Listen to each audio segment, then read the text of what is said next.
Fala aí, Brasil, meu povo, minha pova, meus amores, minhas amoras, como estamos? Graças a Deus, estamos sempre bem, porque o bem é a luz.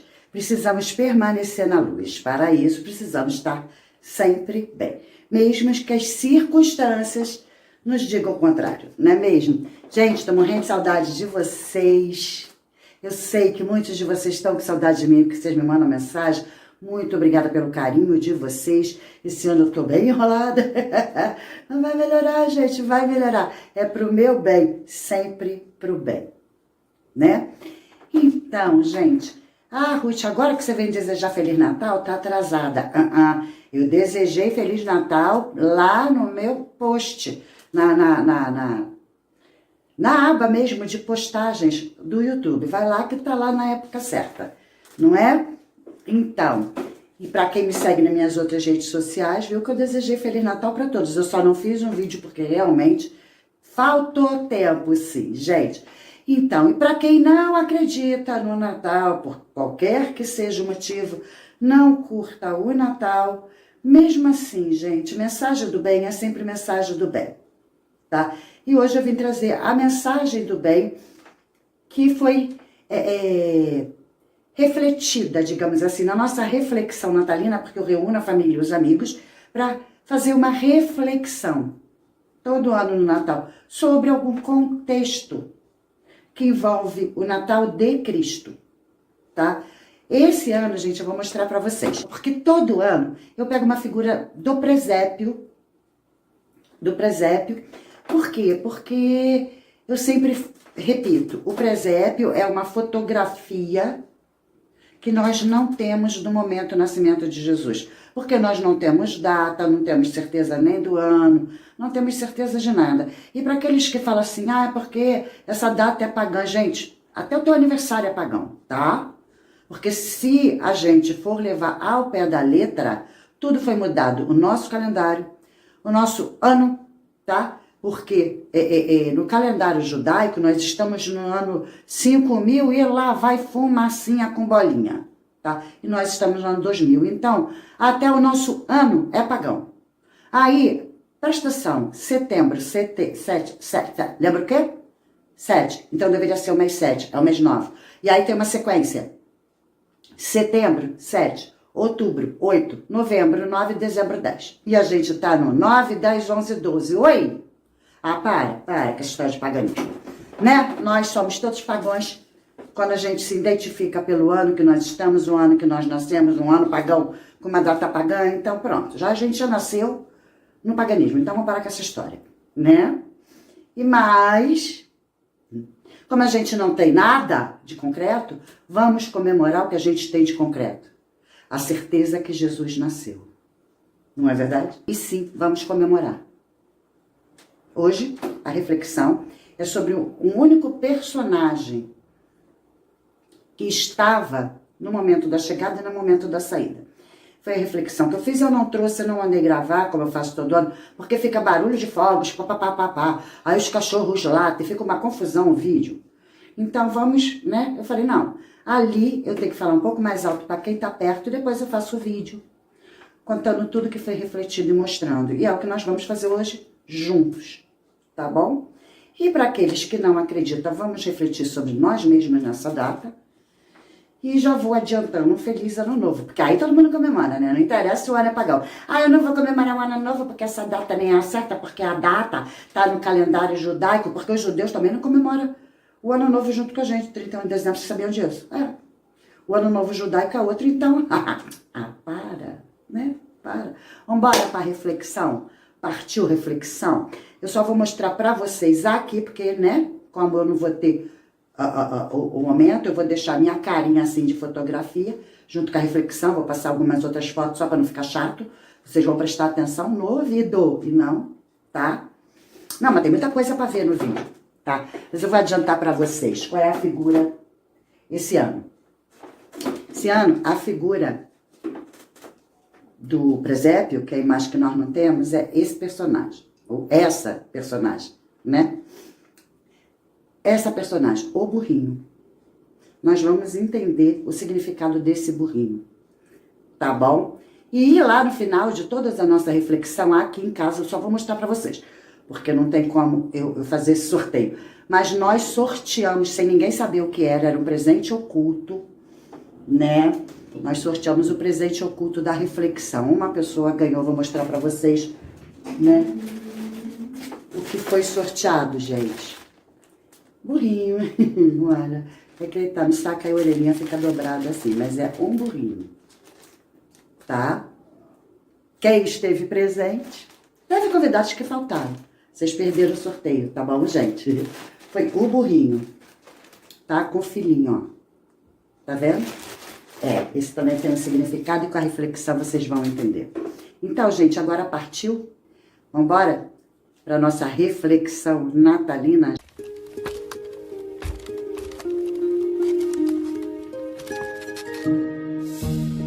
Obrigado. E aconteceu naqueles dias que saiu um decreto da parte de César Augusto. Todos devem se alistar.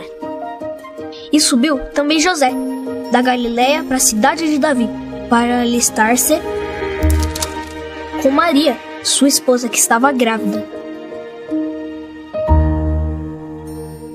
E deu à luz seu filho primogênito, e envolveu-o em panos, e deitou-o numa manjedoura, porque não havia lugar para eles na estalagem. Adonai, Ori, Weishi, Mary, Ira. Ora, haviam pastores que estavam no campo e guardavam durante as vigílias da noite o seu rebanho. Não temais, porque eis aqui vos trago novas de grande alegria, e será para todo o povo. Pois hoje, na cidade de Davi, vos nasceu o Salvador, que é Cristo, o Senhor. E foram apressadamente, e acharam Maria e José, e o menino deitado na manjedoura. E eis que a estrela se deteve sobre o lugar onde estava o menino.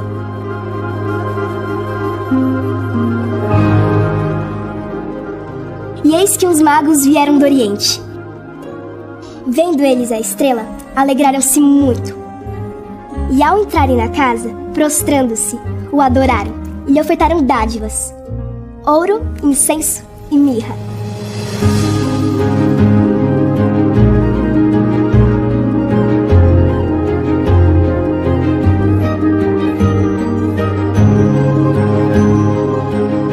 Mas Maria guardava todas essas coisas, meditando-as em seu coração.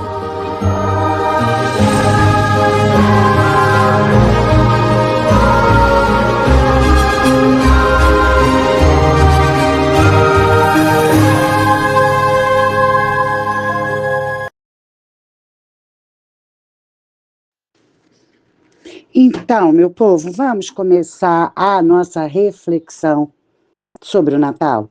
Bom, vocês sabem que todo ano eu escolho uma personagem que pertence ao presépio, porque vocês aqui já estão acostumados com a minha impressão, a minha imagem, né, a minha ideia de que o presépio é o retrato que nós não temos do que aconteceu na noite que Jesus chegou.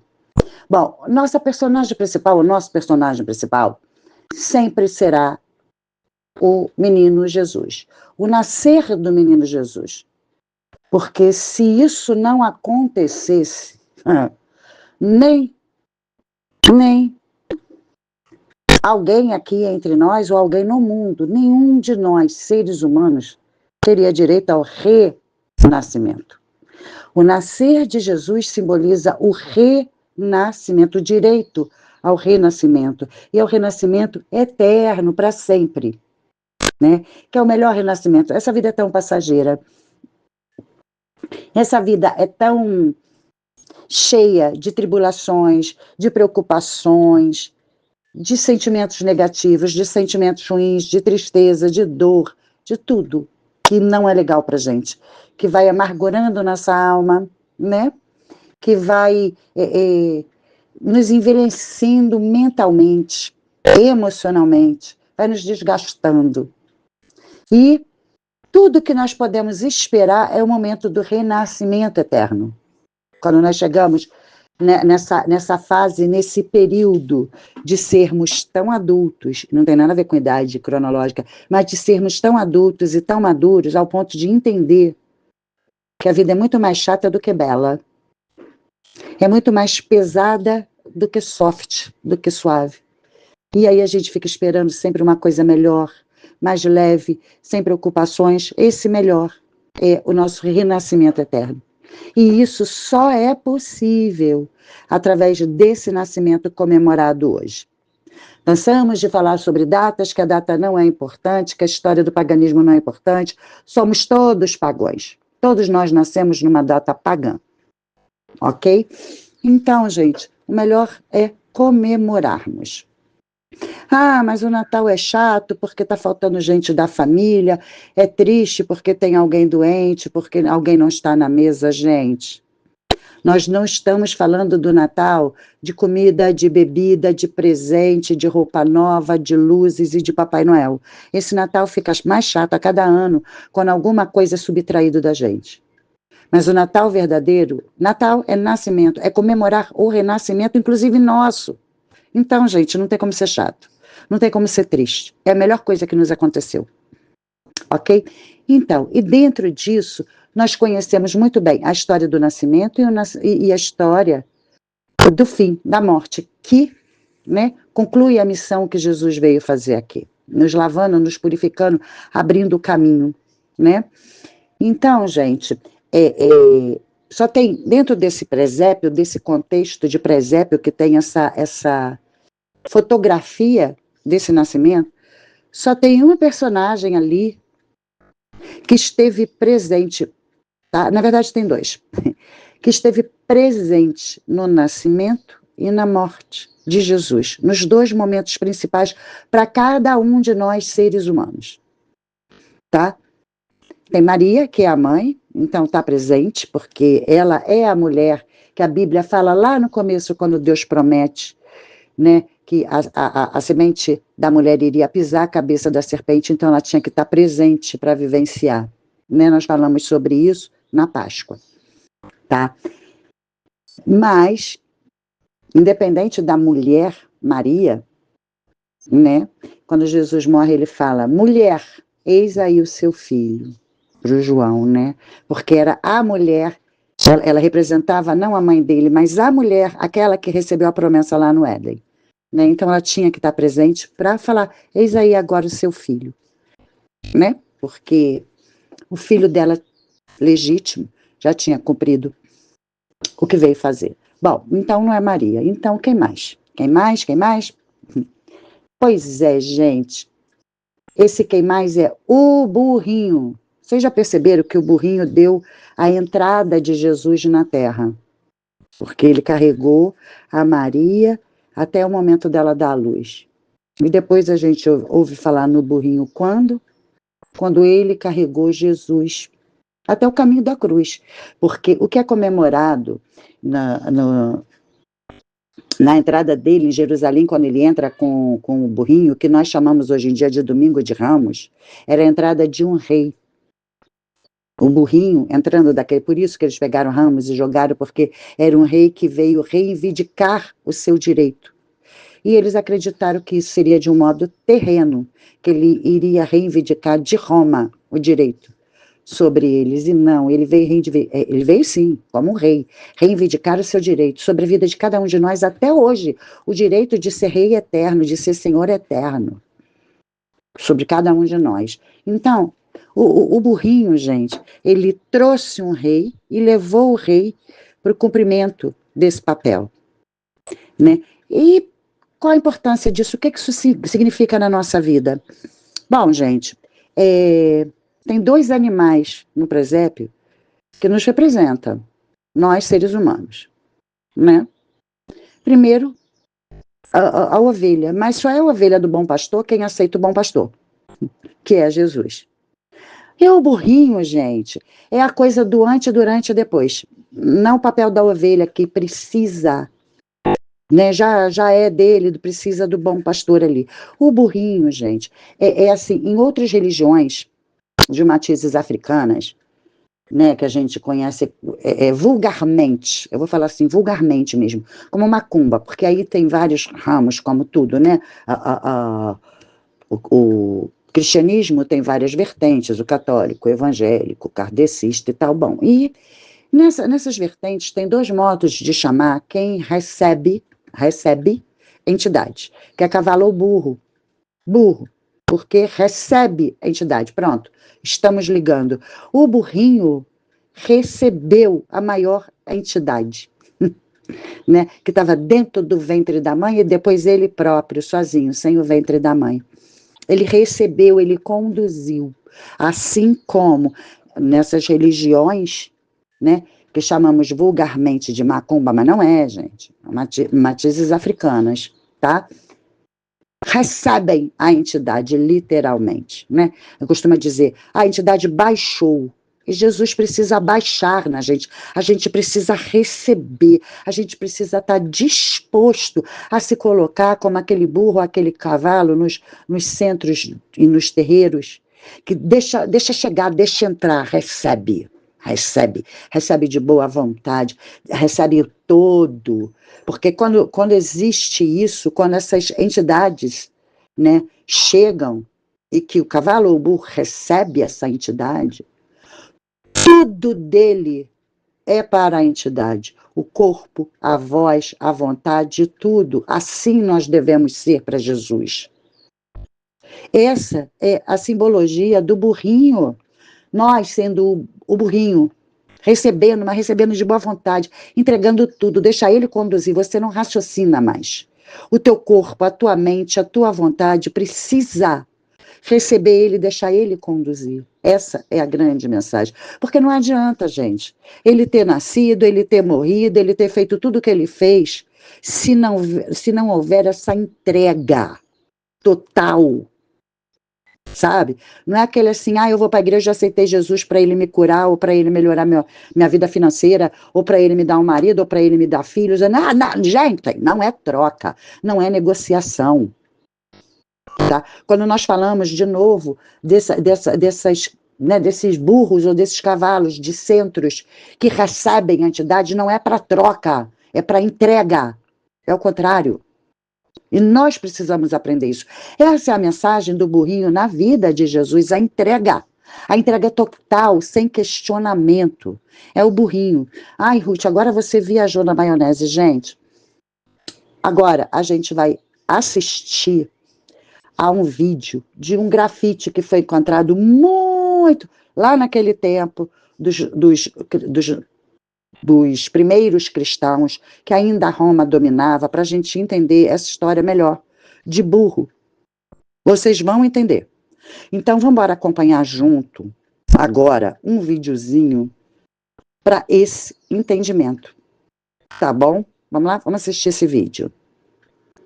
Esse é o grafite de Alexamenos, que é uma produção, né, de uma pessoa que não era cristã e que fez essa arte para criticar o cristianismo, né? Por que essa cabeça de burro, né? De onde que vem isso? Isso não é um insulto gratuito, tem a ver com certas características ali do judaísmo e do cristianismo, pelo menos sob a ótica dos não-judeus e não-cristãos do período antigo ali, romano. E ela tem outro elemento interessante também, que é que Jesus está crucificado, né? Isso para começar, então, vamos ver o que é exatamente presente nessa inscrição, né? Nesse grafite, chamado de grafite de Alexamenos, ou também chamado de grafito blasfemo. E originalmente esse grafite foi encontrado na parede de um edifício chamado Peragógio, dos tempos de Domiciano, que era uma espécie de colégio interno. Na verdade, o edifício é mais antigo, mas ele se torna essa espécie de colégio interno, formador de páginas, no período do imperador Domiciano, e ele fica próximo ao Monte Palatino, em Roma. Então, por isso ele é conhecido como grafite palatino. E a principal hipótese é de que ele tenha sido feito em meados do século 300. De qualquer forma, o que a gente vê na imagem propriamente é no canto superior direito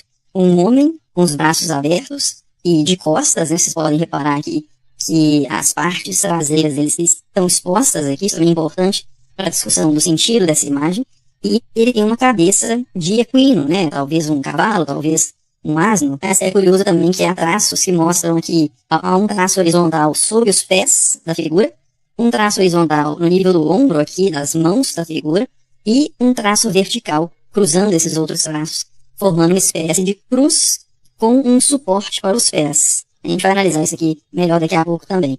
E no canto inferior esquerdo a gente tem outra figura que tem uma das mãos levantadas na direção do ser crucificado ali, e uma inscrição acompanha esses dois que diz: Alexamenos adora Deus, ou o seu Deus, ou um Deus. Mãos levantadas, inclusive, seria um indício de que esse é o Alexamenos que está adorando um Deus, porque a posição de adoração e de oração entre cristãos antigamente, quanto entre não cristãos também. Mas aí, porque a cabeça de asno, especificamente a cabeça mesmo, não o asno todo, mas a cabeça de asno, era muito relacionada por não cristãos a judeus e, consequentemente, a cristãos, né, que surge como uma vertente do judaísmo inicialmente. Então, o cristianismo tem uma proximidade grande com o judaísmo, a ponto de ele herdar também muitos dos insultos que os judeus recebiam. Os cristãos também herdam, por assim dizer, esses insultos no início ali, nos primeiros séculos do desenvolvimento do cristianismo. A gente tem vários testemunhos históricos disso em várias fontes, tanto de cristãos, quanto de judeus, quanto de não cristãos nem judeus. Então, o primeiro autor importante que fala sobre essa relação da cabeça de asno com os judeus, especificamente,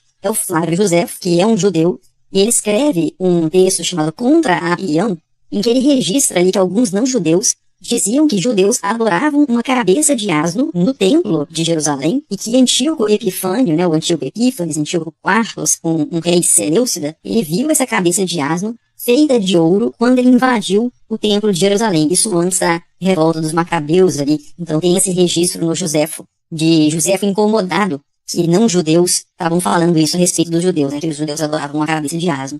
E aí o Tácito, que é um historiador romano também do primeiro para o segundo século ali, ele diz num livro chamado Histórias que os judeus foram salvos no Êxodo. Então ele está contando a história dos judeus, e ele diz que um episódio fundamental para a história dos judeus é o Êxodo do Egito, em que Moisés guia o povo ali do Egito para a chamada Terra Prometida, e nesse percurso o povo começa a passar muita sede, e aí um bando de asnos aparece, e Moisés segue esse bando de asnos e encontra uma fonte de água. Então esses asnos, de certa forma, teriam levado salvação ali para os israelitas guiados por Moisés, porque eles conseguiram sobreviver a essa sede graças a esses animais. Os judeus teriam erguido uma imagem de um asno no lugar mais sagrado do seu santuário e teriam adorado, né, essa imagem. Então você vê que esse é um tema que circulava realmente ali no período em que o cristianismo está surgindo, né, e se desenvolvendo. Essa associação do asno com os judeus acontecia principalmente entre os não-judeus, claro. Os judeus não aceitavam de forma alguma essa história e negavam essa história fortemente. Mas não só os judeus tiveram que afastar esses rumores, esses boatos, né, de onolatria, né, de adoração de um asno, tendo que os romanos adoram tantos animais e tantos seres misturados com animais, que talvez eles estejam achando ruim dos cristãos adorarem o asno, porque os cristãos adoram só o asno, em vez de adorar todos os animais que os romanos adoram.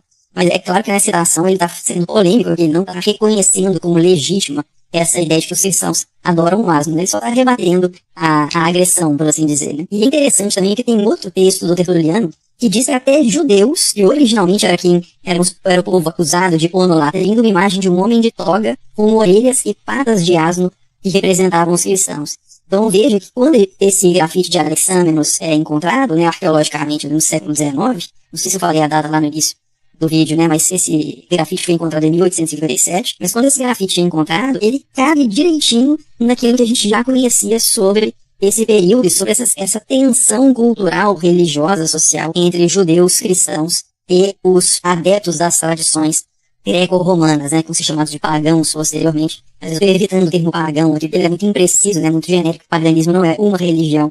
Então, para evitar essa impressão, eu estou evitando o termo aqui. Mas então, beleza, né? Então isso explica muito bem aí por que um não cristão representaria Jesus, né, com uma cabeça de asno, por causa dessas tradições, dessas polêmicas, desses insultos que circulavam bastante. Agora, passando para outro tema, que é o tema da crucificação, que também aparece de forma muito importante nesse grafite, vale dizer que essa é mais uma forma de insulto à figura de Jesus presente aí, né? Então, assim, a cabeça de asno é o primeiro insulto.